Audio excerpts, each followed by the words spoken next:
억눌린 자 갇힌 자 자유함이 없는 자 피난처가 되시는 성령님 계시네. 주의 영이 계신 곳에 참 자유가 있다네. 진리의 영이신 성령이 오셨네. 성령이 오셨네. 성령이 오셨네. 성령이 오셨네. 내 주에 보내신 성령이 오셨네. 우리 인생 가운데 친히 찾아오셔서 그 나라 꿈꾸게 하시네. 성령이 오셨네. 성령이 오셨네. 성령이 오셨네. 내 주에 보내신 성령이 오셨네. 우리 인생 가운데 친히 찾아오셔서 그 나라 꿈꾸게 하시네. 그 나라 꿈꾸게 하시네. 그 나라 꿈꾸게 하시네. 아멘. 우리가 함께 기도하며 말씀 듣는 자리로 나아가겠습니다. 하나님, 감히 하나님 나라를 꿈꿀 수 없는 연약한 우리들을 하나님의 자녀 삼아주시고 하나님 나라를 세워가는 거룩한 꿈을 꾸게 하심을 감사드립니다. 우리의 인생을 다하여서 나의 육신의 안위를 위하여 살아가는 보잘것없는 인생이 아니라 하나님의 영광스러운 나라를 위해 살아가는 우리 모두가 될 수 있도록 우리의 마음을 새롭게 하여 주시옵소서. 이준 목사님을 통하여 선포될 생명의 말씀을 통하여 그 하나님 나라를 다시 한번 맛보고 하나님의 나라를 기억하고 하나님의 사랑과 은혜의 힘과 능력으로 힘있게 인생을 살아갈 수 있는 우리 모두 될 수 있도록 인도하여 달라고, 하나님 이 수요 예배 자리 가운데 은혜를 허락하여 달라고 우리 주여 한번 부르시고 함께 기도하겠습니다. 주여. 하나님 감사합니다. 오늘도 우리를 이 예배의 자리로 불러주시니 감사드립니다. 하나님, 우리는 하나님 앞에 설 수 없는 연약한 인생이고 보잘것없는 우리들이지만 그런 우리들을 하나님께서 귀하다 여겨주시고 사랑하여 주시고 하나님의 자녀 삼아주심을 감사드립니다. 하나님, 오늘 우리가 다시 한번 하나님의 말씀 앞에 섭니다. 생명의 말씀으로 우리를 위로하여 주시고 격려하여 주시고 다시 한번 하나님 나라를 꿈꿀 수 있도록 그 나라를 맛보고 누리는 귀하고 영광스러운 자리가 될 수 있도록 인도하여 주시옵소서. 말씀의 힘과 능력이 넘쳐나는 우리 동강교회 되게 하여 주시고 하나님, 그 말씀의 힘과 능력으로 다시 일어나는 우리 귀한 동강교회 될 수 있도록 인도하여 주시옵소서. 오늘도 하나님의 말씀에 귀 기울이기를 원합니다. 듣는 귀를 허락하여 주시옵소서.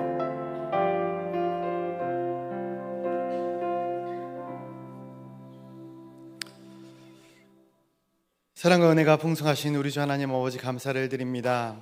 이 수요 저녁 시간 피곤하고 지친 육신들을 또 이끌고 나와 말씀 앞에 선 우리 가운데 새 힘과 새 능력을 부어주시옵고 오직 하나님의 능력과 역사하심으로 말미암아 하나님의 마음으로 말미암아 온전히 이 땅 가운데 승리자의 삶을 살아나가는 하나님의 거룩한 권속들이 다 되어지게 하여 주시옵소서. 말씀을 듣습니다. 지혜와 명철을 더하시어 하나님의 마음과 뜻을 오로지 알아갈 수 있는 귀하고 복된 시간 되어지게 하여 주시옵소서. 예수 그리스도의 이름으로 기도드리옵나이다. 아멘. 교회 소식을 말씀드리도록 하겠습니다. 우리 청년부 단기선교팀이 이제 내일 모레 9월 13일부터 21일까지 필리핀 앙헬레스를 다녀오게 됩니다. 우리 선교팀을 위해서 많이 기도해 주시고 또 돌아오는 그날까지 또 하나님께서 인도하여 달라고, 보호하여 달라고 함께 애써주시면 감사하겠습니다. 4인 사색 추계 부흥회가 9월 22일 주일부터 25일까지 예수 그리스도 나의 주 나의 하나님이라는 주제로 본당 3층에서 드려집니다. 부흥회를 위한 준비 기도회는 9월 19일 다음 주 목요일부터 21일 토요일까지 새벽 5시 본당에서 드립니다. 강사 식사 대접을 원하시는 분들은 교역자실로 신청해 주시기를 바라며 부흥회를 위해 함께 기도해 주시기를 바랍니다. 우리 말씀 같이 보도록 하겠습니다. 오늘 우리 계신 하나님의 말씀은 에스더서 1장 1절부터 12절까지의 말씀입니다.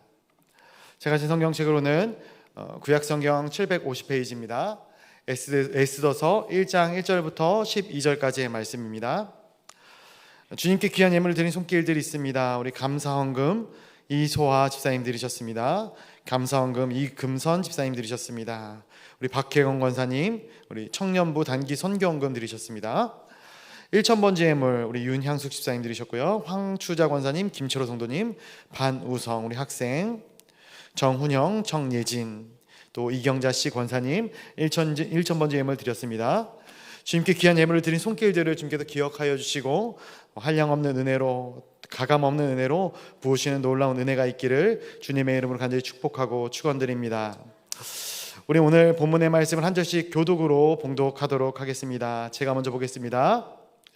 이 일은 아하수에로 왕 때에 있었던 일이니 아하수에로는 인도로부터 구스까지 127지방을 다스리는 왕이라. 당시 아하수에로 왕이 수산궁에서 즉위하고 왕에 있은 지 제3년에 그의 모든 지방관과 신하들을 위하여 잔치를 베푸니 바사 메대의 장수와 각 지방의 귀족과 지방관들이 다 왕 앞에 있는지라. 왕이 여러 날 곧 180일 동안에 그의 영화로운 나라의 부함과 위엄의 혁혁함을 나타내니라. 이 날이 지남에 왕이 또 도성 수산에 있는 귀철간의 백성을 위하여 왕궁 후원들에서 7일 동안 잔치를 베풀세. 백색, 녹색, 청색 휘장을 자색 까는 배줄에 대리석 기둥 은고리에 메고 금과 은으로 만든 걸상을 화반석, 백석, 운모석, 흑석을 깐 땅에 진설하고 금잔으로 마시게 하니 잔의 모양이 각기 다르고 왕이 풍부하였으므로 어주가 한이 없으며 마시는 것도 법도가 있어 사람으로 억지로 하지 않게 하니 이는 왕이 모든 국내 관리에게 명령하여 각 사람이 마음대로 하게 함이더라. 왕후 와스디도 아하수에로 왕궁에서 여인들을 위하여 잔치를 베푸니라. 제7일에 왕이 주웅이 일어나서 어전 넷이 무음왕과 비스다와 하르보나와 빅다와 아박다와 세발과 가르다스 7사람을 명령하여 왕후 와스디를 청하여 왕후의 관을 정지하고 왕 앞으로 나오게 하여 그의 아룻다움을 백성과 지방관들에게 보이게 하라 하니 이는 왕후의 용모가 보기에 좋음이라. 그러나 왕후 와스디는 내시가 전하는 왕명을 따르기를 싫어하니 왕이 진노하여 마음속이 불붙는 듯 하더라. 아멘. 오늘도 수요 예배의 자리로 함께 나와 주님을 찬양하고 주님의 이름을 높이는 우리 사랑하는 동광의 모든 성도님들을 주님의 이름으로 축복하고 환영합니다.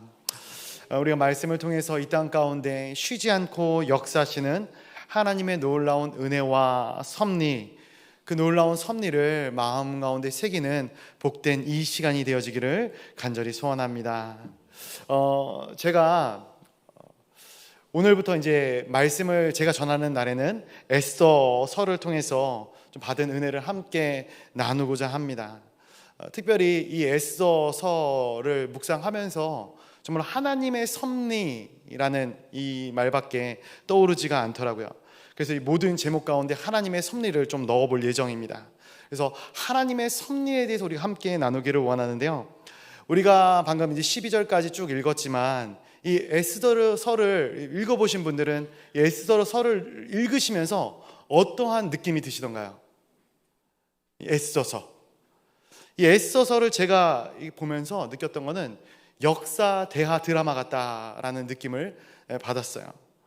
말씀 전체가 스토리텔링으로 되어져 있어서 읽으면서 재미있고 또 이해하기도 굉장히 쉬운 말씀의 내용이 이 에스더서의 말씀인 것이죠. 그러나 신학적인 관점으로 이 에스더서를 묵상하면서 굉장히 이 해석들을 잘 해야 하는 그러한 말씀이기도 합니다.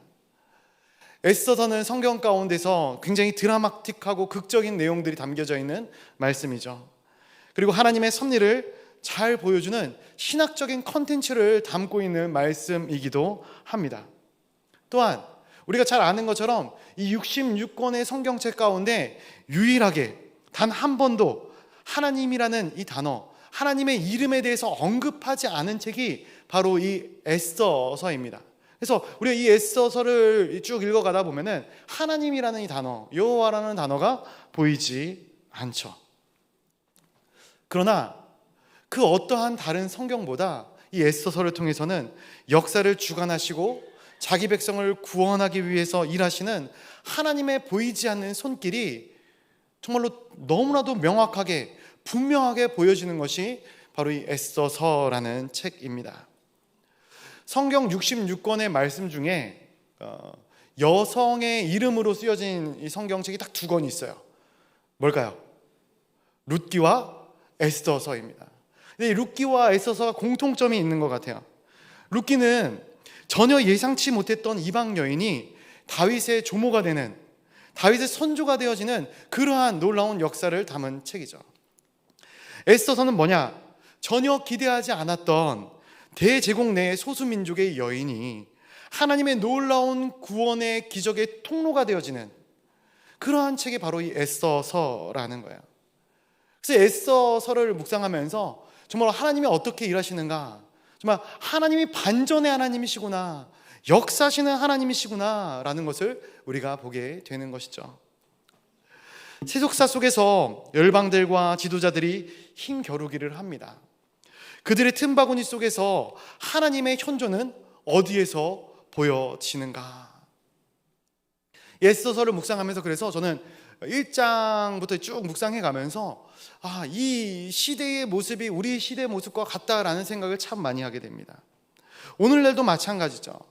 각박한 세상 가운데서 하나님이 과연 현존하시는가? 하나님의 현존이 어디 있는가? 그러나 말씀을 묵상하면 묵상할수록 우리는 깨닫게 되는 거예요. 세속사 위에 항상 구속사가 있구나.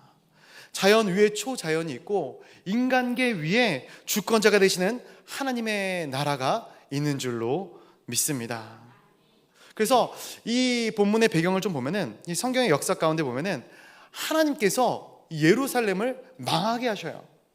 예루살렘을 함락하도록 만드시고 성전이 불타고 모든 것들이 다 무너지게 만들죠. 그 백성들은 이 땅에 남아있지 못합니다. 바벨론으로 포로로 끌려가요. 그런데 약속된 70년이 지난 후에 바벨론이 무너지고 다음 이 바사 제국이 들어서게 되는 겁니다. 그리고 이 바사 제국, 이 페르시아 제국의 첫 번째 왕인 고레스가 칙령을 내려서 각자 자기의 나라로 돌아가서 성전을 재건하라라는 정말로 말도 안 되게 놀라운 평화 정책을 사용하는 바람에 유다인들이 5만 명이나 3차례에 걸쳐서 예루살렘으로 돌아가게 되는 것입니다. 어떻게 보면은 잘 된 거죠. 하나님의 섭리가, 하나님의 뜻이 이루어진 거죠. 그리고 그 가운데 예루살렘으로 돌아왔던 이 유대인들이 잘 정착하는 것처럼 또 보여져요. 잘 정착합니다.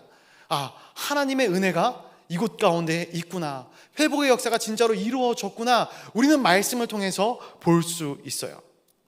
그러나 이제 그 먼 타국 땅에서 그냥 주저앉기를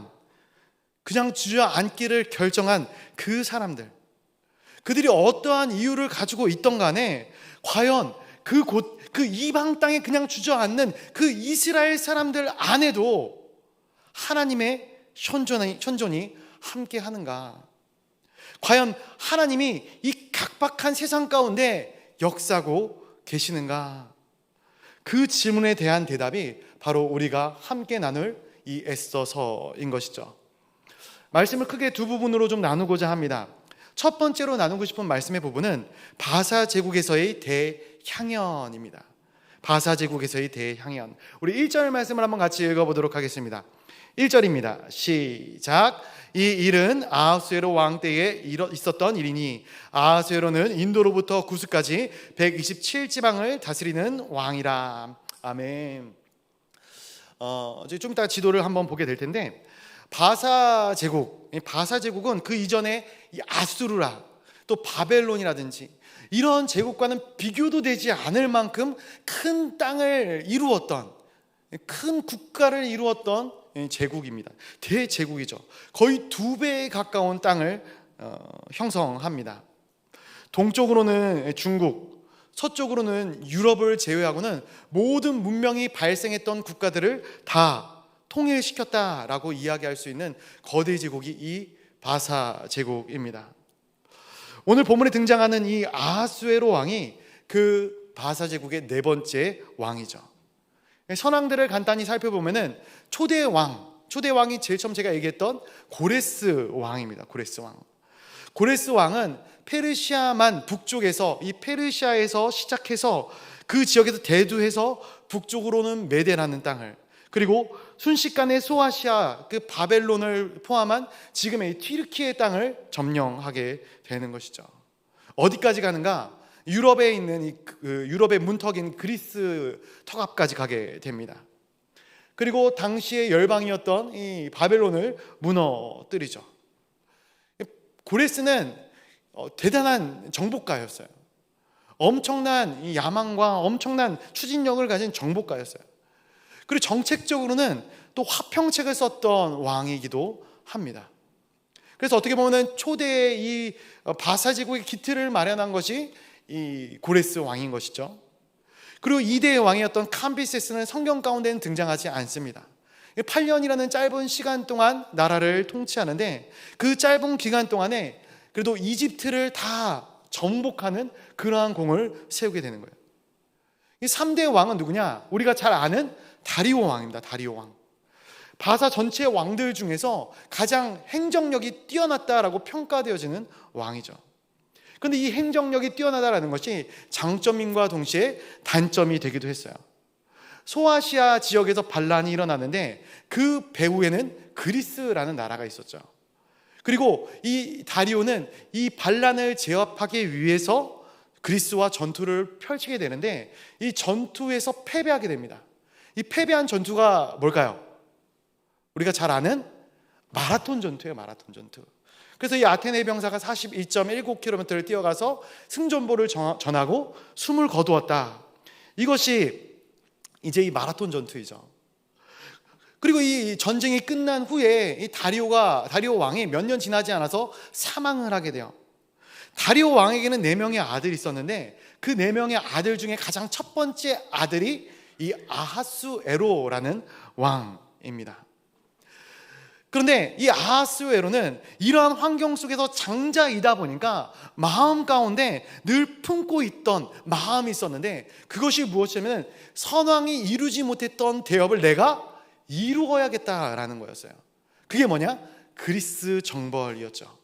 그리고 이 아하수에로는 이 그리스 정벌을 자신의 존재의 사명으로 삼고 있었다라는 거예요. 그래서 이 아하수에로라는 것은 이 히브리식 이름이고요. 역사서에 나타난 이 아하수에로의 이름은 우리의 귀에 좀 익숙한 크세르크세스라는 이름입니다. 이 이름의 뜻은 영웅들의 지배자, 호전적인 인물이라는 뜻이 있어요. 그래서 이 아하수에로라는 인물의 성향을 굉장히 잘 드러내고 있는 것이죠.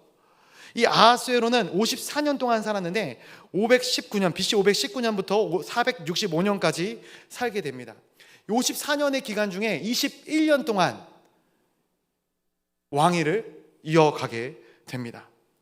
근데 그가 많은 것들을 행해요. 왕위에 올라서도 이집트의 반란을 제압하고 그리고 그들을 아주 혹독하게 통치합니다. 또 바벨론에서도 반란이 일어나게 되는데 그것도 또한 제압하게 됩니다. 그리고 바벨론의 주신들을 다 녹여버려요. 굉장히 강경한 힘 있는 그러한 정책을 펼쳤던 왕이 이 아하수에로라는 왕이에요. 우리 2절 말씀 한번 같이 보도록 하겠습니다. 2절입니다. 2절 시작. 당시에 아하수에로 왕이 수상궁에서 즉위하고. 아멘. 지도를 하나 준비했는데 우리 지도를 한번 보여주시겠습니까? 네. 지금 이렇게 약간 진한 색으로 표시된 이 지역이 이 바사 제국의 지도거든요.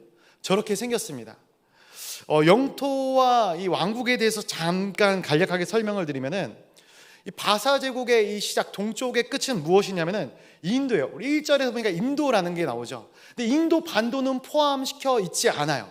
이 인더스강, 인도의 문명이 시작된 인더스강 유역부터 시작해서 오늘날 이 아프가니스탄과 이 파키스탄 이 지역에서 출발을 하게 됩니다. 그래서 원래 본토였던 이 가운데 페르시아만 그 위쪽 지역, 그 위쪽을 포함해서 오늘날 이라크, 이란, 튀르키예가 있는 이 서쪽까지 뻗어 나가게 되고요. 그리고 남쪽으로는 이집트를 지나서 아래에 있는 이 에티오피아, 어떻게 보면 나일강 상류 지역까지 전진을 하게 됩니다. 북쪽으로는 이 메대 지역을 다 차지하고 있어요. 어마어마한 국가를 이 바사가 이루게 되는 것이죠.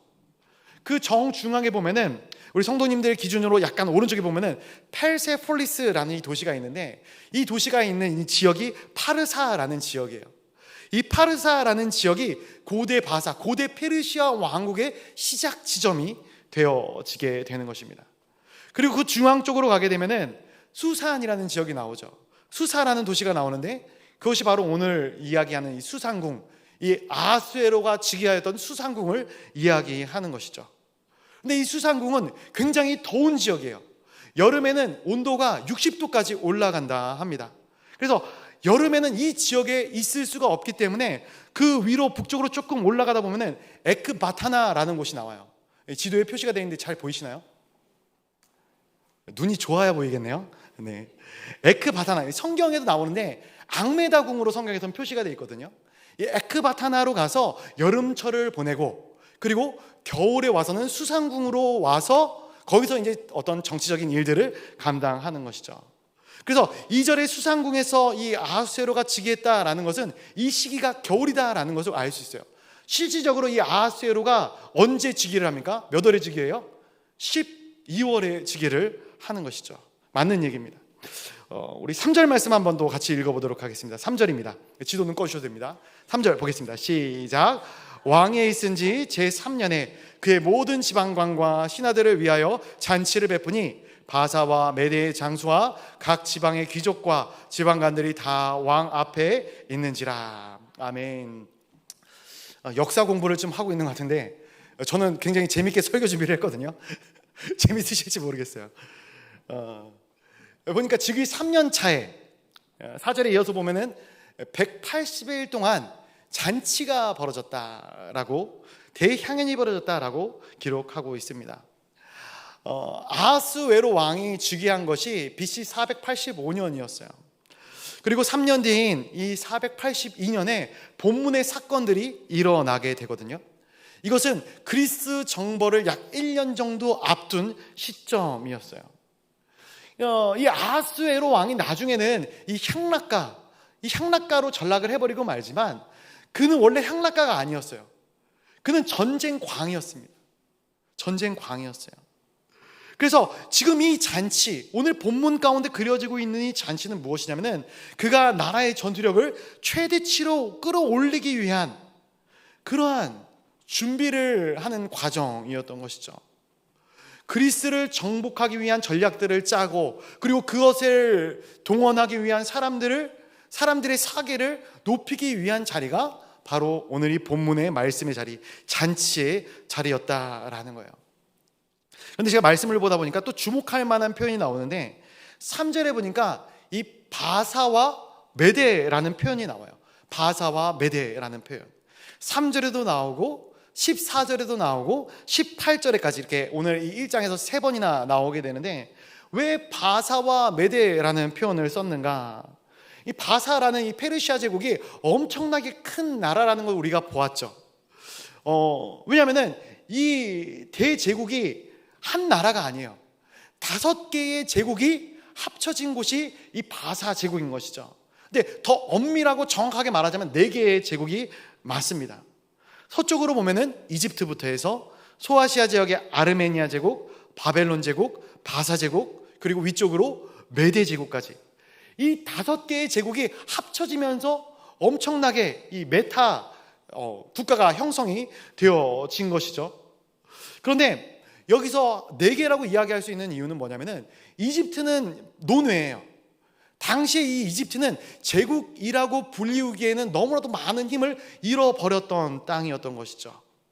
그래서 이 이집트는 그냥 전향한 땅이고, 나머지 네 나라는, 네 제국은 어마어마한 땅이었거든요. 이 모든 이 땅을, 이 모든 제국을 이 바사는 오로지 힘으로 그들을 누르고 그들을 통치하고 있었던 거예요. 아까 전에 이야기 드렸던 것처럼 이 바벨론에서 반란이 일어납니다. 그런데 이 바벨론의 반란을 잠재움과 동시에 그들이 가장 아끼고 그들이 소중하게 생각했던 우상들을 그들이 다 녹여버려요.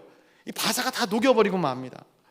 엄청나게 강력한 힘을 가지고 있었던 곳이 이 바사 제국이었어요. 그런데 그 와중에 메대와는 좋은 관계를 맺고 있었다라는 것이죠. 저는 말씀을 읽으면서 성경이 참 디테일하다, 하나님께서 정말로 디테일하구나라는 것을 느꼈거든요. 왜 그랬는가? 이 메대랑 바사는 인접해 있었던 나라이기도 하고요, 그리고 같은 언어를 사용했고, 중요하게는 같은 조상으로부터 나온 친인척 관계의 나라예요. 그래서 바사 제국은 바사 출신의 사람, 바사 제국 출신의 사람들과 메대 제국 출신의 사람들이 대부분 다 고위 관료직을 담당하고 있었어요. 초대 왕이었던 이 고레스 왕만 해도 그렇습니다. 고레스 왕의 가계를 보면은 아버지는 페르시아 바사 쪽 왕이었던 얀잔 왕 캄바비스 1세였고요. 그리고 어머니는 메대 왕이었던 만단의 공주였습니다. 그러니까 어떻게 보면 이 바사와 메대의 피가 섞여 있는 것이 이 초대 고레스 왕이었던 것이죠. 그러니까 처음 시작 자체가 바사와 메대의 연합으로 시작되어졌다라는 거예요. 역사 공부가 지루하시죠? 이해가 되시나요? 잘 안 돼요. 자, 그러면은 역사 공부는 내려놓고 은혜만 취해 가시기를 바랍니다. 자, 이어지는 4절 말씀 한번 같이 보도록 하겠습니다. 이어지는 4절 말씀입니다. 시작. 왕에 있은 지 제3년에 그의 모든 지방관과 신하들을 위하여 잔치를 베푸니 바사와 메대의 장수와 각 지방의 귀족과 지방관들이 다 왕 앞에 있는지라. 아멘. 180일 동안 잔치를 베풀었다. 이것은 왕의 이 바사 제국을 향한 엄청난 자부심이었습니다. 초대왕 고레스는 엄청난 대제국을 이루었고요, 그리고 부친이었던 다리오는 행정적인 시스템을 완비해 놓았고, 이제 남은 자신은 유럽 정벌에 대한 어마어마한 꿈을 이어받게 된 거예요. 그래서 이 잔치를 통해서 지금 이 아하수에로가 말하고 싶은 것은 무엇이냐? 우리도 할 수 있다라는 거예요. 우리도 이제 나가면 된다라는 거예요. 이러한 출정식의 분위기를 고조시키기를 원했다는 말이죠.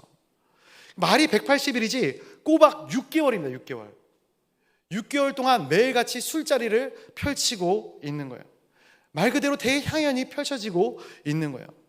그런데 여기서 끝나지 않습니다. 우리 5절부터 8절까지의 말씀을 한번 보면은 제가 한번 읽어드릴게요. 이렇게 기록이 되어 있어요. 이날이 지남에 왕이 또 도산 수산에 있는 귀청간에 백성을 위하여 왕궁 후원들에서 7일 동안 잔치를 베풀세 백색, 녹색, 청색 휘장을 자색 가는 배줄로 대리석, 기둥, 은고리에 메고 금과 은으로 만든 걸상을 화반석, 백석, 운모석, 흑석을 깐 땅에 진설하고 금잔으로 마시게 하니 잔의 모양이 각기 다르고 왕이 풍부하였으므로 어주가 한이 없으며 마시는 것도 법도가 있어 사람이 억지로 하지 않게 하니 이는 왕이 모든 국내 관리에게 명령하여 각 사람이 마음대로 하게 함이더라. 아멘. 6개월의 잔치가 끝난 후에 그 뒤로 7일의 잔치가 더 벌어지는 거예요. 그런데 장소를 보니까 왕궁 안에 있는 후원들에서 잔치를 벌였다 기록하고 있어요. 6절에 보니까 화려한 치장을 하고 있고요, 7절에 보니까 금잔으로 어주가 한이 없었다라고 이야기를 합니다. 어주가 한이 없었다. 어주는 왕이 마시는 술을 이야기합니다. 왕이 마시는 술을 끊임없이 내어서 부어내고 있는 것이죠.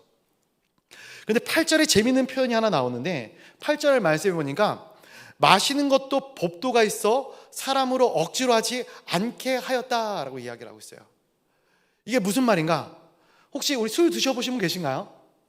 네? 술을 마실 때 뭐가 있다요? 주도가 있다면 주도, 그렇죠? 주도. 웃으시는 분들은 주도가 뭔지 아시나 봅니다. 네. 당시 주도는 뭐냐면은 왕이 술을 한 잔 마시면 그제서야 신하들이 술을 한 잔 마시는 거예요. 또 다시 왕이 술을 한 잔 마시면 그 뒤를 이어 신하들이 술을 한 잔 마시는 겁니다. 제가 술을 마시지 않기 때문에 주도에 대해서 잘 알지 못하지만 그런 거 있지 않습니까? 어른 앞에서는 고개를 돌려서 술을 마셔야 돼요. 그쵸? 맞습니까? 예, 물어보는 게 잘못된 건가요? 그리고 짠을 할 때는, 건배를 할 때는 더 손 윗사람보다 잔을 더 높게 들면 안 된다고 이렇게 얘기를 하더라고요. 고개를 끄덕거리시는 분들이 많은데 할렐루야. 근데 오늘 본문 말씀에서 무엇을 이야기하고 있는 거예요? 그런 거 신경 쓰지 말라는 거예요. 이런 주도를 신경 쓰지 말고 자유롭게 즐겨도 된다라는 거예요. 어주를 이렇게 풍성하게 내어주는 것만으로도 굉장히 큰 은혜고 감사할 것인데 격식 차리지 말고 마음껏 즐기라라고 이야기를 하고 있는 것이죠. 지금 이 바사제국의 이 자리에 모인 관료들이 얼마만큼 사기가 충천되었을까요? 그런데 사실 이것은 왕이 의도하였던 것이죠. 많이 마시고 많이 목숨들을 내놓아라. 그들이 들이켰던 잔만큼 수많은 군사들을 전쟁에서 피를 흘려야만 했던 것이죠. 선왕 다리오가 마라톤 전투에서 패배하였던 것을 보복하기 위해서, 솔직히 다리오 왕은 이 반란을 제압하기 위해서 어쩔 수 없어서 나섰던 것이지, 그 다리오는 행정가였지 전략가, 전쟁가는 아니었거든요. 근데 아버지의 마라톤 전투에서의 패배를 맞이한 이 아하스웨로는 그것에 대한 복수를 하는 것이 나의 숙명처럼 받아들였다라는 거예요. 저는 그렇게 생각을 합니다. 모두가 술을 취하고 있었을 때, 모두가 술에 흥건히 취해 있을 때 이 아하스웨로는 술을 마셔도 취할 만큼 마시지는 않았을 것이다. 그가 혹시라도 취했다면 복수심에 취했던 것이 아닐까. 이왕 역사 공부를 하는 김에 이 이야기의 결말을 우리가 알아보자면은 3년간의 준비를 마치고 엄청난 지상군과 해군을 대동해서 이 아하스웨로가 그리스 정벌에 나서죠. 이것을 소재로 한 영화가 뭐예요? 300이라는 영화. 다 보셨나요 혹시? 스파르타 안 보셨나요? 영화 좀 보십시오. 맨날 성경책만 보시지 마시고 필요한 영화는 좀 보십시오. 역사적인 영화인데, 그렇죠? 이 300이라는 영화입니다. 이 300이라는 영화에서 나는 관대하다라는 이 명대사를 남겼던 사람이 바로 크세르크세스, 이 아하수에로 왕이에요. 기원전 480년, 485년에 즉위해서 3년을 넘게 준비하고 1년을 연회를 베풀고 드디어 480년의 침공을 시작하는 거예요. 이 300이라는 영화에서 나오는 것처럼 이 테르모필레의 협곡에서 아주 강력한 스파르타, 그렇죠? 레오니다스 왕과 300명의 용사를 그 앞에 두고 엄청나게 고전을 합니다. 그러나 어렵긴 했지만 결국 그 300명의 이 용사들을 다 무찌르게 되는 것이죠. 그런데 그 다음이 문제였어요. 그 뒤에 치러진 이 살라미스 해전이라는 전투가 있는데, 그리스 정치가 이 테미스토클레스라는 이 사람이 다리오 왕이 마라톤 전투에서 패배한 이후에 그리스 의회에서 이런 의견을 내놓습니다. 바사제국은 분명히 다시 쳐들어올 것이다. 방비해야 된다. 그래서 그 의견이 채택이 되어서 이 그리스가 엄청나게 강력한 배를 200척을 추가적으로 건설을 합니다. 그리고 어김없이 이 바사제국은 그리스를 쳐들어가게 되는 거예요. 그런데 바사제국의 이 전투함이 1200척이었거든요. 그런데 이 그리스는 200척과 180척을 포함해서 380척의 배로 이 페르시아를 맞서 싸워야 됐던 것이죠. 근데 이 살라미스 전투에서 보니까 이 살라미스 섬과 아티카라는 이 해협에서 이 맞붙게 되는데, 이 좁은 해협을 이용해서 이 400척 정도 되는 배로 1200척의 배를 다 무찌르는 그런 기적 같은 일을 이 그리스가 이루어냅니다.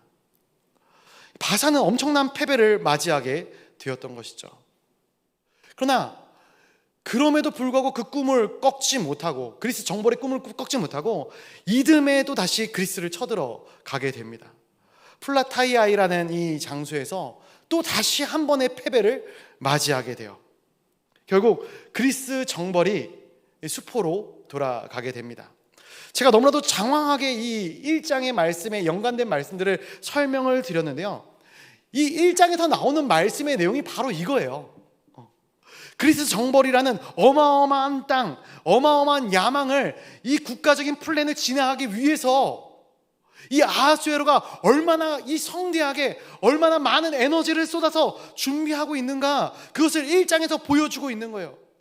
6개월 동안, 6개월하고도 일주일 더 빠짐없이, 하루도 빠짐없이 최고의 고관들이 모여서 회의하고 술을 마십니다. 아무 목적 없이 이 일을 한 게 아니죠. 전쟁을 위한 투자였어요.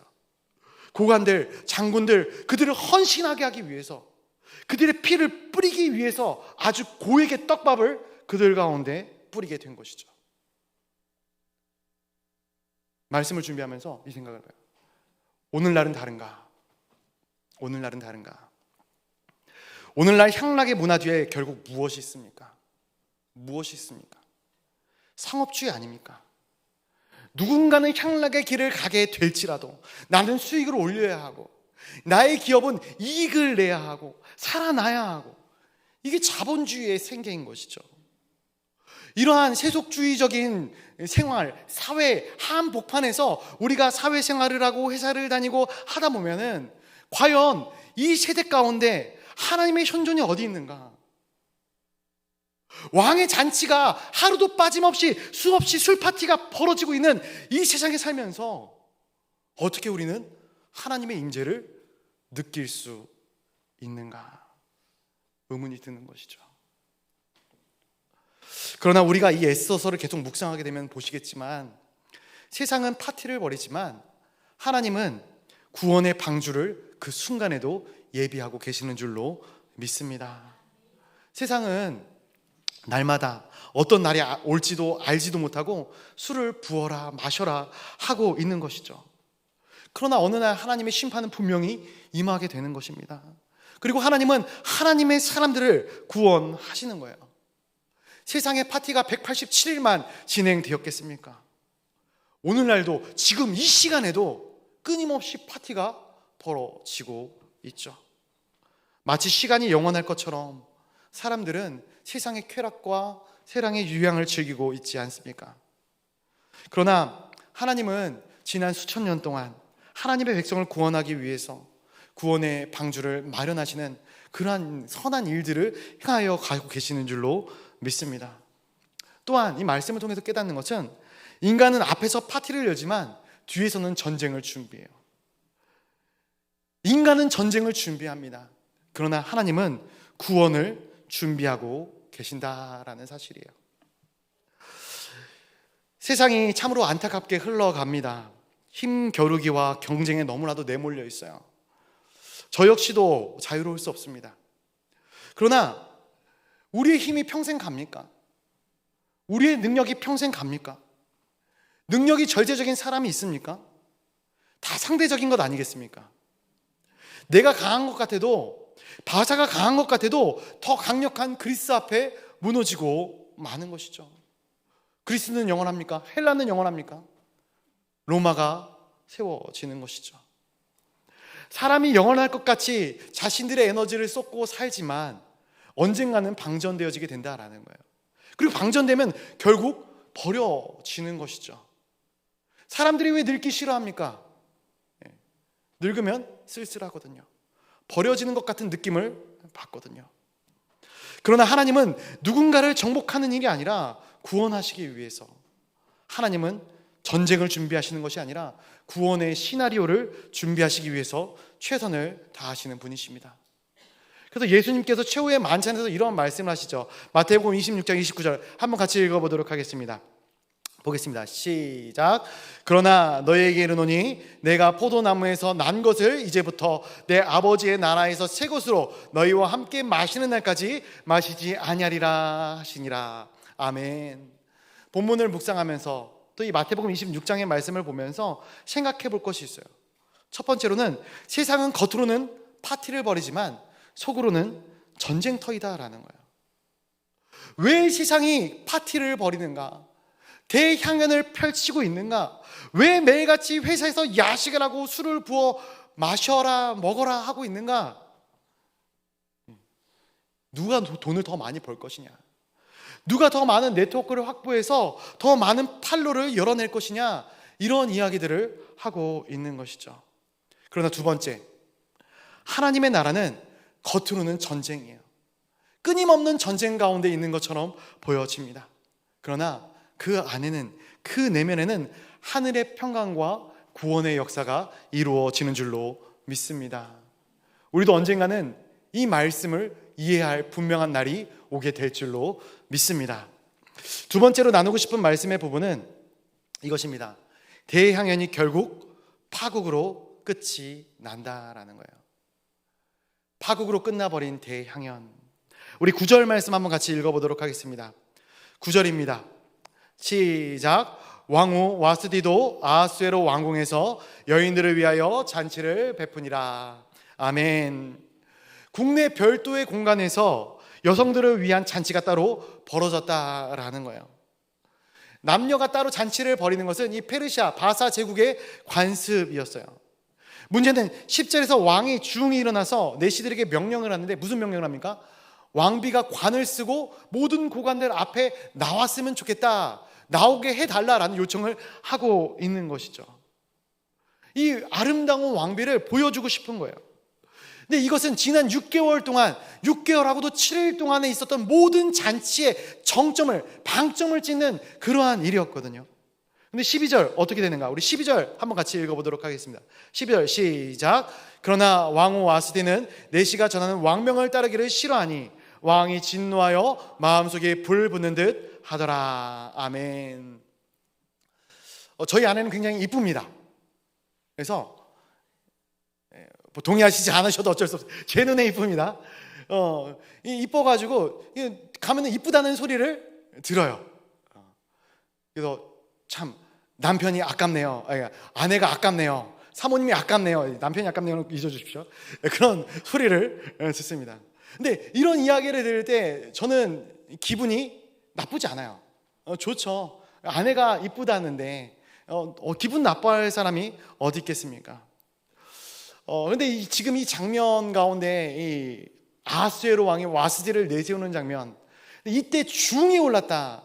그래서 많은 주석가들이 이 장면을 평가하면서 왕이 너무 취했던 것 아니냐, 술주정을 부리는 것 아니냐, 과시욕이 지나쳤다라는 주석가들의 평가가 있어요. 일리 있는 이야기죠. 그런데 저는 이 말씀을 묵상하면서 이 아하수에로 왕의 마음을 한번 생각을 해봤거든요. 왜 왕이 잔치를 벌였습니까? 지난 187일간 피 같은 자신의 어주를, 솔직히 굉장히 많은 국고를 끌어다 쓴 것이거든요. 이 단 한 번의 전투를 준비하기 위해서 이 아하수에로는 내가 쏟을 수 있는 모든 에너지를 다 쏟고 있는 거예요. 이러한 것들을 부어내면서 자신의 아내를 무대 위에까지 세우면서 왜 이러한 공을 들이고 있냐라는 거예요. 자신에게 주어진 과업, 선왕이 당했던 수치를 씻어내고 이 자신에게 맡겨진 시대적인 사명을 감당해야 되겠다라는 엄청난 계획이 있었기 때문에 그랬다라는 거예요. 그래서 속은 취해 있어도 이 철저한 계획 가운데 이 일들을 행하였을 것이다. 그래서 이 와스디 왕비를 이 무대 위로 세웠을 때 모든 관료들과 모든 사람들이 저 사람이면 됐다, 저 사람이면 할만하겠다라는 그러한 마음을 품게 만들고 싶었던 것이 이 아하수에로 왕의 마음이었었던 것이죠. 그런데 결과적으로 그러한 일들이 일어나지 않았어요. 그래서 12절 이하의 1장의 마지막 절까지의 내용을 보게 되면은 왕이 너무나도 화가 나서 대신들에게 어떻게 이 일을 처리하면 좋겠는가 물어보는 것이죠. 그리고 바사의 이 대신들은 뭐라고 얘기를 하냐면은 바사의 규례에 따르면 현 왕비를 폐위하고 새 왕비를 뽑아야 되겠다라는 이야기를 하게 되는 거예요. 사실 이 왕이 정점을 찍지 못했어도 187일 동안 사람들을 격려했고 전쟁에 대한 전략도 다 수립했고 문제가 될 것이 아무것도 없어요. 전쟁에 나가면 되는 거예요. 제 이 고관들도 아하수에로 왕한테 이렇게 얘기하면 돼요. 진정하시오. 이 정도면 충분한 것 아니겠습니까? 왕이시여, 우리는 그냥 나가면 됩니다. 괜찮습니다. 이렇게 얘기해도 됐을 거예요. 그런데 그렇게 하지 않고 왕의 폐위를 이야기하고 있는 거예요. 왕의 눈치를 보는 것이죠. 솔직히 오늘 본문을 묵상하면서 아까 전에 얘기했지만 이 본문 우리 1장 쭉 읽어봤지만 이 본문 가운데 나올 영적인 메시지가 뭐가 있습니까? 영적인 메시지가 없어요. 그렇죠? 술 먹는 거 아닙니까? 술 먹는 거에서 술 먹으면 망한다 이렇게 설교할까요? 영적인 메시지가 별로 없어요. 복수심에 눈이 먼 왕이 187일 동안 잔치를 베풀었다. 그리스를 향한 그의 복수심은 절대 실패하지 않을 계획을 짜게 만들었고, 그 일에 동원된 관료들과 함께 187일 동안 잔치를 베풀며 사람들을 독려했다. 그 잔치의 정점에서 왕은 왕비를 불러내기를 원했지만 왕비는 뭐 때문인지, 왕이 그렇게까지 하고 있는지를 알면서도 마지막 날 그 정점을 찍어달라는 그 부탁을 엎어버리고 잔치를 엎어버렸다. 이것이 어떻게 보면 오늘 본문 전체의 내용입니다. 그런데 저는 이 말씀을 묵상하면서 그것을 바라봐요. 아, 참 정상적인 게 아무것도 없구나. 왕도 정상이 아니에요. 왕비도 정상이 아니에요. 고관 대작들도 정상이 아니에요. 정말로 이 시대가, 이 나라가 다 술에 취해서 정말로 비정상적으로 돌아가고 있는 것이죠. 그런데 말씀을 묵상하면서 이렇게 세상을 돌아보니까 오늘날도 마찬가지죠. 누가 이 역사의 운전대를 잡고 있는가? 강대국이 이쪽에서 저쪽으로 끌어당기고 이쪽에서 또 저쪽으로 끌어당기고, 운전대를 잡는 사람은 계속해서 바뀌게 됩니다. 결국 운전자도 없이 역사라는 기관차가 브레이크 없이 폭주하며 달리는 것처럼 보이는 것, 이것이 이 시대 아니겠습니까? 불안불안한 거예요. 불안불안한 세대. 오늘 왕과 왕비, 되관들을 보면서 다 자기 입장에서 자기 이익만 챙기려고 하고 있어요. 내가 보기에 선한 것, 내가 보기에 좋은 것, 내가 하고 싶은 거 하고 하기 싫은 것 안 하고, 이게 이 사람들의 현재의 모습인 것이에요. 오늘날 이 사람들의 모습인 것이죠. 하지만 결국 세속사가 어떻게 비틀거리지라도 하나님의 뜻이 분명히 반드시 이루어지는 것을 우리는 말씀을 통해 보아야 한다라는 거예요. 왜냐? 아까 처음에도 말씀드렸지만 세속사 위에 뭐가 있다고요? 자, 세속사 위에 뭐가 있다고요? 구속사가 있는 거예요. 세속사 위에 구속사가 있는 거예요. 구속사가 뭡니까? 하나님의 구원의 역사가 있는 거예요. 우리는 인간의 역사로 끝날 것처럼 생각을 하지만 하나님의 구원의 역사는 이 땅이 어떻게 돌아가든 분명히 역사함이 나타난다라는 거예요. 그리고 인간사 위에 하나님의 보이지 않는 손길이 있다라는 거예요. 오늘 이 에스더 1장의 말씀 정말 쉽지 않았습니다. 하나님의 이름도 나오지 않고 하나님의 사람도 드러나지 않아요. 1장의 내용들은 세상 사람들이 그냥 세상적으로 즐기는 술 파티의 내용들, 대향연의 내용들이요.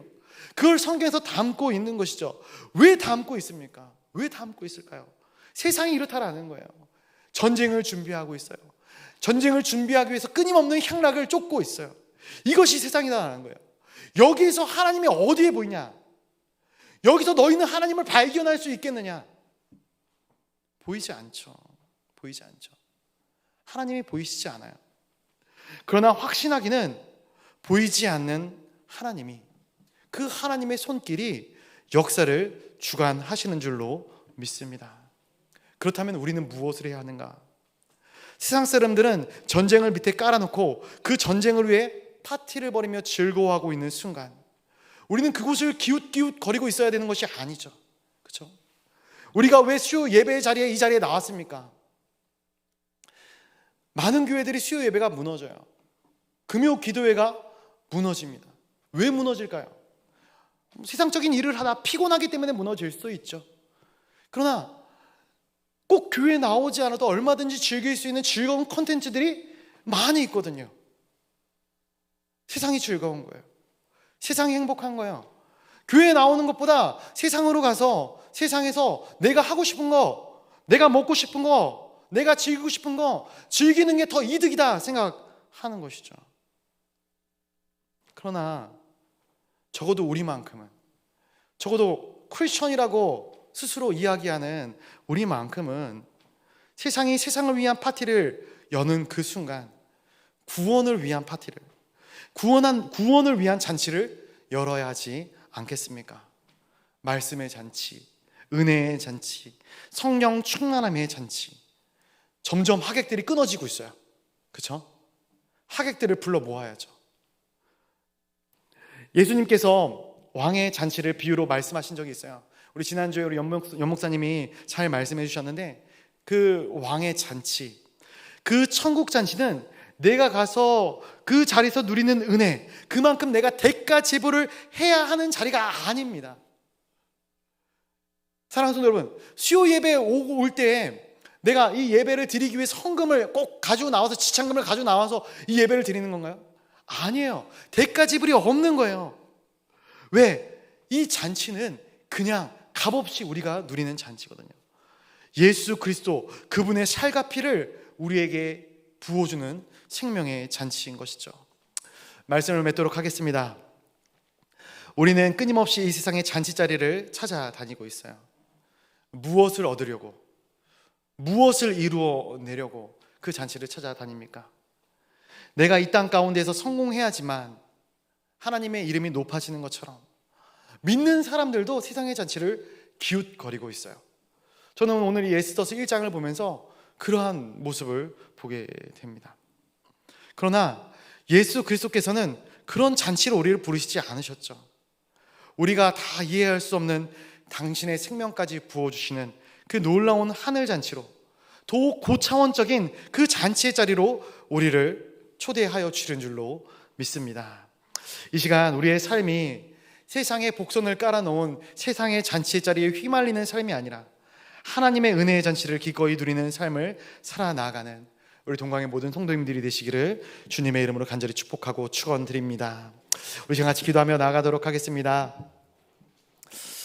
하나님, 그렇습니다. 세상은 이 땅의 유익을 위한 끊임없는 잔치와 향연을 펼칩니다. 그 자리가 즐거워 보이고 유익해 보이고 또 가볼 만큼, 가보고 싶을 만큼 탐스러워 보입니다. 그러나 그곳에는 아무것도 남는 것이 없음을 주님 압니다.